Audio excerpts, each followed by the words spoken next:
Moi, je voudrais juste vous dire que M. Elimbi Lobé a raison. Maître Black Oya, homme de droit. Docteur Monkam Galamo, le tout-puissant docteur depuis Washington. Jakarta depuis la Belgique. Freeman le Dolatier de Paris, le seul Parisien qui parle en dollars.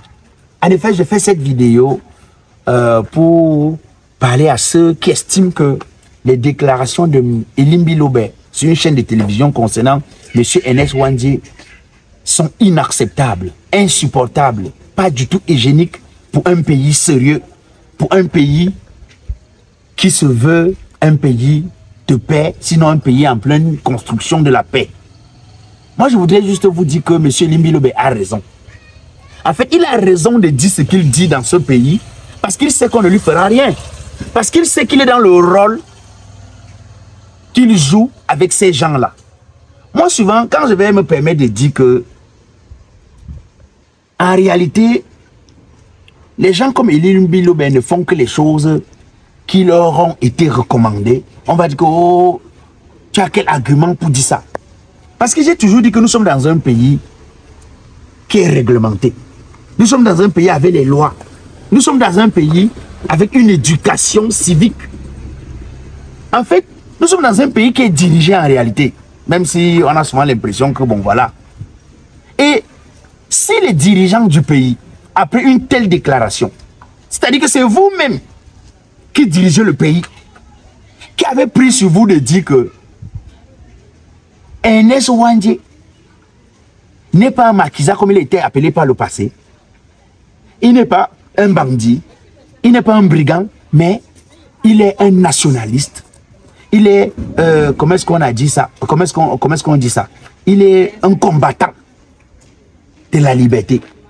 Parce que l'histoire nous raconte que ce sont eux qui ont lutté pour qu'on ait le semblant de liberté. Si vous voulez, ce qu'on appelle plus ou moins indépendance dans notre pays. Ce sont eux qui ont lutté. Et d'ailleurs, l'histoire raconte que c'est parce que l'indépendance n'était pas totale que Ernest Ouandjé a continué le combat après 1960. Alors, les gens estiment que ce n'est pas possible qu'un monsieur qui a donné sa vie, un monsieur dont l'histoire raconte que on lui avait proposé d'arrêter le combat pour qu'on le libère. Lorsqu'il était arrêté, il a dit non. Si vous me libérez, je serai même encore plus dangereux pour vous.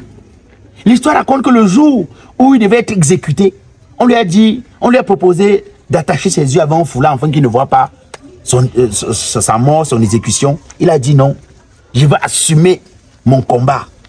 Tuez-moi, je veux me voir mourir. L'histoire raconte que l'une des dernières choses à avoir dit, c'était dites à mes enfants, dites à ma femme que je n'ai pas trahi le combat. C'est-à-dire que c'est des gens qui sont morts par conviction, qui sont morts en se disant qu'ils ne valaient pas mieux que le Cameroun. Ils ne valaient pas mieux que la liberté de tous les Camerounais. Les petites personnes ne comptaient pas. Alors, quand dans un pays, ces gens ont été reconnus comme des héros, et que quelqu'un se permet de venir s'asseoir dans une chaîne de télévision et dit que oh, c'était un bandit et tout, vous croyez vraiment que si on était dans un pays où ceux qui dirigent le pays ne considéraient pas ce combattant comme un bandit, Elimbi Lobé serait encore en liberté? Vous croyez vraiment que Elimbi Lobé serait encore en liberté? Sinon, Elimbi Lobé ne devrait pas déjà faire au moins sujet de comment est-ce qu'on appelle ça là, de mécontentement de la part des dirigeants de ce pays. Mais vous voyez, le ministre de la Communication n'est pas sorti. Le Conseil national de la communication s'est en train d'attendre les ordres qui vont venir, je ne sais pas d'où. Parce que ce sont les choses qu'on manipule, on connaît tous comment ça se passe au pays ici. Alors ils n'ont rien dit. Aucun ministre ne s'est levé pour dire que non, nous ne sommes pas d'accord. Nous sommes contre ce genre de déclaration. Aucune personnalité, le président de la République même n'est pas sorti pour dire que merde. On a reconnu les gens comme les héros et toi tu te permets de dire qu'ils sont quoi? Si je vous dis que Elimbi Lobé a raison de dire ça, c'est qu'en fait, il joue un jeu. Souvenez-vous qu'à la peu de chaque élection présidentielle dans les pays ici là, c'est-à-dire, on a toujours des personnes comme Elimbi Lobé, des personnages pas du tout intéressants, qui sortent pour dissuader les gens, qui sortent pour troubler les gens, qui sortent pour distraire les gens, avec des sujets qui ne nous intéressent pas et donc qui ne sont pas des véritables problèmes dans ce pays. Enfin, il est dans la construction de ce qu'on construit à chaque approche d'une élection. Pendant que nous sommes proches d'une élection importante, où il va falloir que ceux qui sont au pouvoir depuis des années nous fassent le bilan de leur travail. Pendant que nous sommes à la porte d'une élection où les opposants doivent pouvoir montrer qu'ils ont une alternative à proposer au peuple camerounais. Ils ont quelque chose à proposer au peuple camerounais. Alors, si ceux qui sont aux affaires laissent les gens comme Elie Lobé s'exprimer et dire des choses graves, des choses qui peuvent troubler la nation, qui peuvent créer un désordre dans le pays, ça veut dire qu'en fait, ils n'ont rien à proposer comme bilan. C'est pourquoi ils préfèrent laisser les gens comme ça prospérer, pour distraire, pour nous troubler. Parce que moi, si je dirigeais ce pays-ci là, mais M. Elie Lobé devait, même si, c'est-à-dire qu'il devait au moins être interpellé après une déclaration pareille. Parce que la République ne peut pas dire que les gens qui ont fait cette lutte et qu'à l'époque on appelait Macky Sall, la République les reconnaît désormais comme les héros nationaux. Un individu vient, dit que un de ces héros-là est un bandit. Et les dirigeants du pays restent tranquilles. Ils ne disent rien. Ils sont calmes.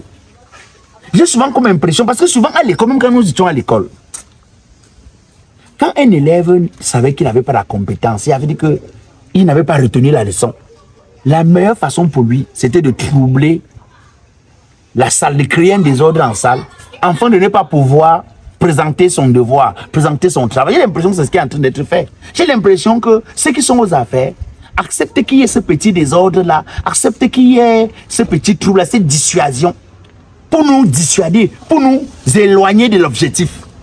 Enfin, de nous éloigner du fait de leur bilan, de nous mettre des sujets qui vont nous préoccuper, alors que le sujet qui nous préoccupe aujourd'hui, qu'on est en train de vouloir nous faire croire, parce que quand Elie Lobé vient s'asseoir pour dire que Ernest Ouandjé est un bandit, c'est parce qu'on sait qu'en retour, la communauté des Ouandjé ne va pas laisser Ernest Ouandjé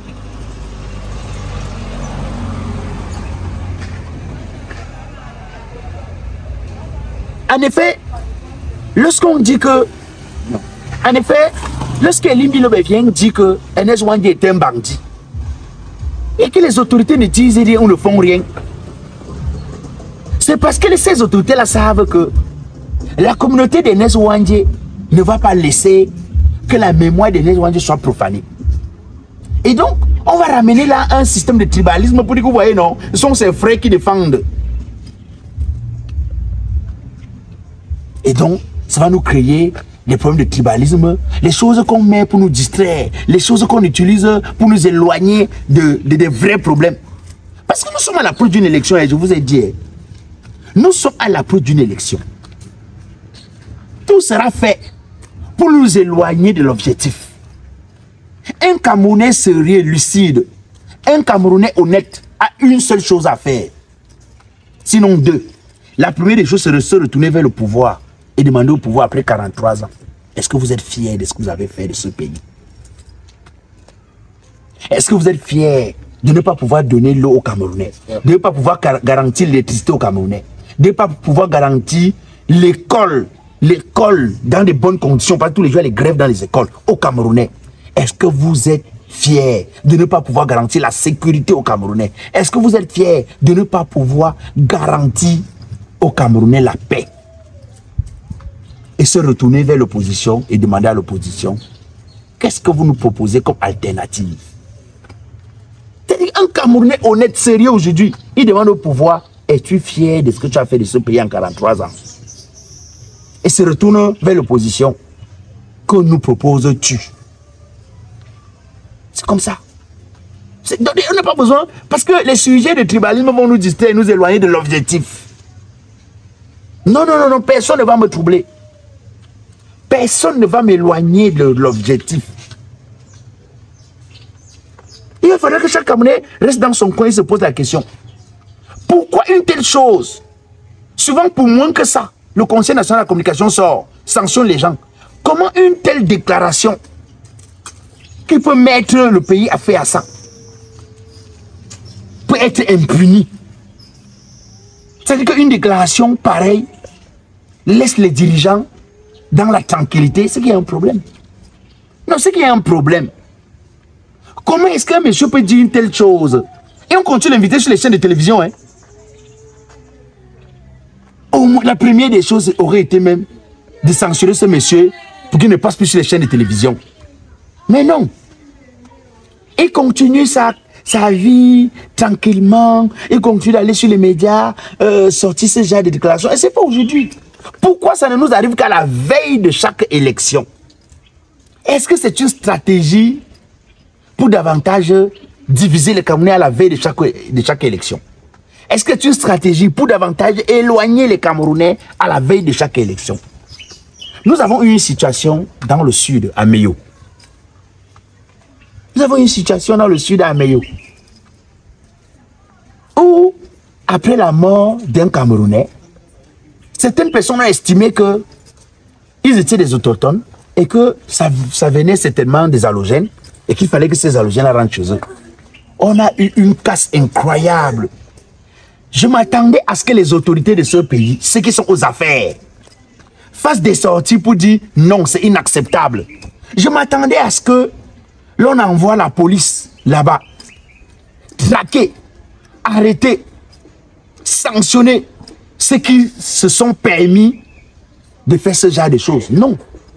On a donné l'impression aux gars, et c'est ça qui fait que quand les partis politiques de l'opposition s'installent dans le sud, les populations ont l'impression d'avoir l'option, sinon le quitus du pouvoir, de les chasser de là. Expliquez-moi comment est-ce que, après une situation pareille, la vie continue comme si de rien n'était. L'indignation des autorités, on ne voit pas. Comment ça se fait? Comment ça se fait? C'est toujours... C'est-à-dire que les gens qui veulent à tout prix garder notre pays dans leurs mains arrivent à nous faire croire que le problème c'est que c'est le village de quelqu'un qui a un problème. Non, non, non. Le problème ce n'est pas le village de quelqu'un dans le pays ici. Il ne faut pas qu'on se trompe. Hein. Le problème ce n'est pas le village de quelqu'un dans le pays ici. Le problème c'est le manger ensemble. Le problème c'est la garantie du minimum. Quand vous dites que vous prenez la responsabilité de diriger un pays, le peuple a besoin des routes. Est-ce que le peuple a les routes? Le peuple a besoin de l'électricité. Est-ce qu'on a l'électricité? Alors, un pays qui a les cours d'eau, après chaque village, dit que les séparations des villages, ça avait les cours d'eau. Mais vous vous imaginez que nous soyons incapables d'avoir l'électricité. On pourrait faire un mini barrage dans chaque village. Non, on n'a pas l'électricité. Est-ce que c'est un problème de moyens? C'est un problème de volonté ou c'est la méchanceté?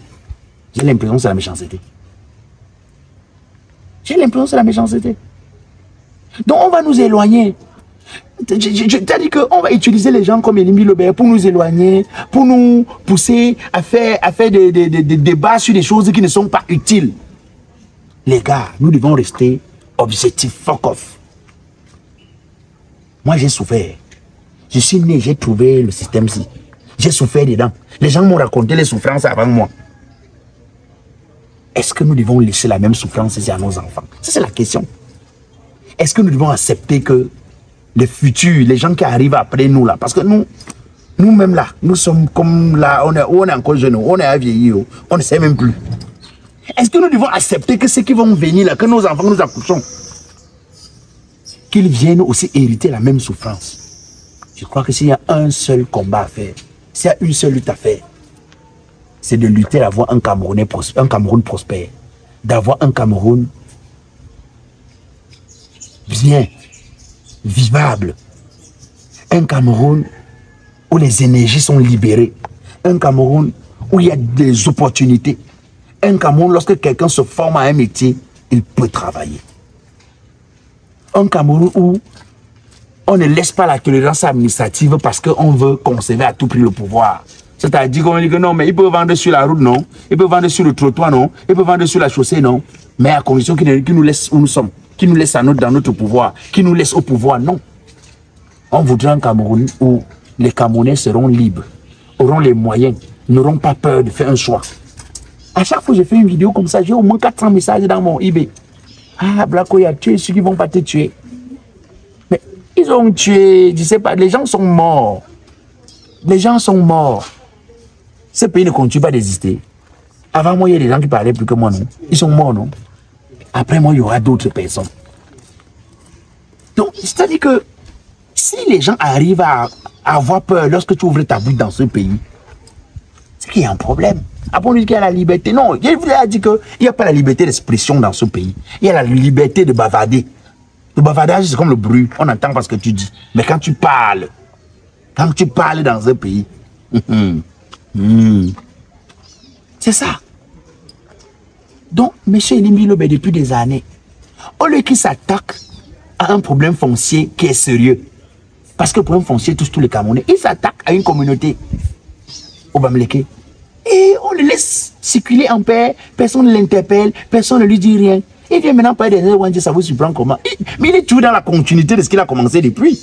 C'est une continuité. Le gars a un travail qu'il a commencé depuis.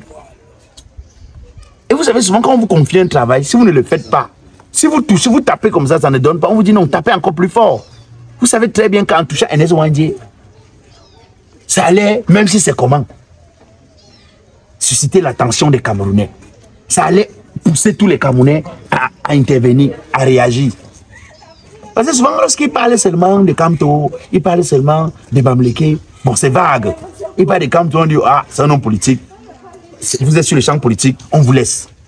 Mais il sait qu'en parlant d'Ernest Ouandjé, ça va pousser tout le monde à parler. Ça va bousculer la communauté. Ça va bousculer la nation. Mais vous voyez, depuis qu'il a dit ça, il a un problème. Au contraire, il est invité sur notre chaîne.